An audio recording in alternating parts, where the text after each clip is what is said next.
ان کے لب رنگی کی نچھاور تھی کہ جس نے۔ وعلیکم السلام ورحمۃ اللہ وبرکاتہ۔ ایک سوال ہے، آئی ڈی پہ ان کا نام نہیں لکھا ہوا، کامن سوال ہے، کافی پیش آتا ہے۔ پوچھنا یہ چاہتے ہیں کہ اگر کوئی شخص بیڈ پہ یا چرپائی پہ لیٹا بیٹھا ہے اور اسی بیڈ کے نیچے اگر کوئی نماز پڑھ رہا ہو تو کیا اس کی نماز ہوگی؟ اور اسی طرح قرآن پڑھنے کے تعلق سے بھی سوال آتا ہے کہ اگر بیڈ پر کوئی شخص بیٹھا ہو تو وہاں نیچے بیٹھ کر قرآن پڑھیں گے تو کیا اس میں گناہ ہوگا یا نہیں ہوگا؟ نماز کے تعلق سے عرض یہ ہے کہ اگر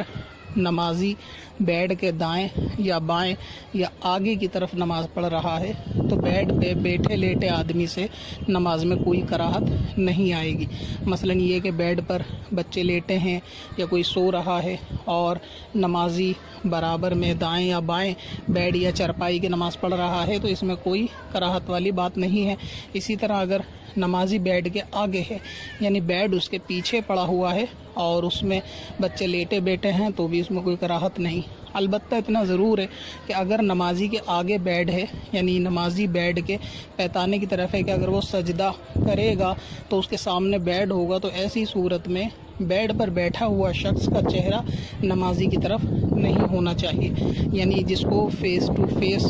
ہونا کہتے ہیں، جس طرح آئینے کے آگے کھڑے ہوتے ہیں کہ چہرے کے آگے چہرہ ہو، تو اگر اس طرح سے بیڈ کے اوپر بیٹھے ہوئے شخص کا چہرہ نمازی کے چہرے کی طرف ہوگا تو اس صورت میں نماز میں کراہت ہوگی، اس طرح نماز پڑھنا درست نہیں ہے۔ تو ایسی صورت میں چاہیے کہ نمازی تھوڑا ہلکا دائیں یا بائیں ہو تاکہ فیس ٹو فیس بندہ نہ ہو، تھوڑا آگے پیچھے ہو جائے یعنی دائیں بائیں ہو جائے کہ اس کے چہرے کی سیدھ میں سامنے والے کا چہرہ نہیں ہونا چاہیے۔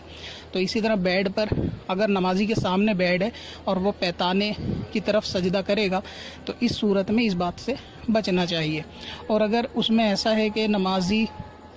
کا چہرہ بیڈ پہ دائیں یا بائیں طرف ہے اور نمازی کے آگے بیڈ ہو تو اگر چہرہ دائیں یا بائیں ہے یا پھر آگے کی طرف ہے اور نمازی کی طرف اس کی پیٹھ ہے تو بھی نماز میں اس سے کوئی کراہت نہیں پیدا ہوگی۔ تو نمازی کا بس چہرہ نہ ہو اس بات کا خیال رکھیں، باقی دائیں بائیں اور بیڈ اگر پیچھے ہو تو اس سے نماز میں کوئی دقت نہیں۔ اسی طریقے سے اگر کوئی شخص بیڈ پر لیٹا ہوا ہے اور اس کے پیر جو ہے وہ نمازی کی طرف ہیں یعنی نمازی بیڈ کے پیتانے کی طرف نماز پڑھ رہا ہے، یہ سمجھیں کہ نمازی کے آگے کی طرف بیڈ بچھا ہوا ہے، نمازی کے آگے، اور اس بیڈ پر کوئی شخص لیٹا ہے اور وہ لیٹا اس طرح ہے کہ اس کے پیر نمازی کی طرف ہیں تو ایسی صورت میں بھی نماز میں کوئی کراہت نہیں ہوگی، لیکن بہتر یہ ہے کہ ہلکا سا سیدھ میں نہ جا نماز بچھائیں، تھوڑا دائیں کر لیں یا تھوڑا بائیں سرکا لیں تاکہ سیدھ میں ہونے سے نماز میں دھیان بھٹکنے کا اندیشہ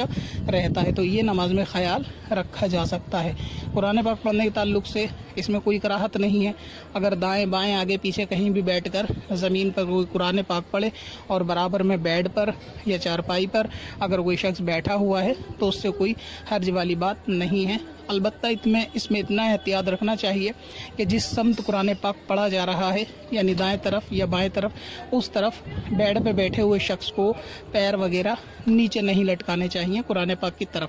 ہاں اگر دائیں طرف بیٹھ کر قرآن پاک پڑھا جا رہا ہے اور کوئی بائیں طرف پیر لٹکا کے بیٹھا ہے بیڈ پہ تو بھی کوئی حرج والی بات نہیں ہے، ورنہ بہتر یہ ہے کہ اگر بیڈ پر جگہ ہو تو قرآن پاک پڑھنے والے کو کسی ایسے کونے میں کعبے کی طرف چہرہ کر کے اوپر کی طرف بیٹھنا چاہیے کہ جہاں قرآن پاک کے ادب کا بھی خیال رکھا جا سکے۔ اور اگر گھر میں ایسی صورت ہے کہ جہاں وہ نماز پڑھتا ہے یا پڑھتی ہے مصلی بچھا کے وہ حصے ہی میں قرآن پڑھنا چاہتے ہیں اور بیڈ تھوڑا دور ہے اور اس پہ کوئی بیٹھا ہے تو اس سے کوئی قرآن پاک میں کراہت نہیں آئے گی، کسی قسم کا کوئی گناہ نہیں ہوگا۔ تو اس طرح سے جو ہے وہ بیڈ پر بیٹھ کر بھی نماز قرآن پاک پڑھا جا سکتا ہے اور بیڈ کے نیچے بیٹھ کر قرآن پاک اور نماز بھی ادا کی جا سکتی ہے۔ پتھر میں حسن لالے پرنوار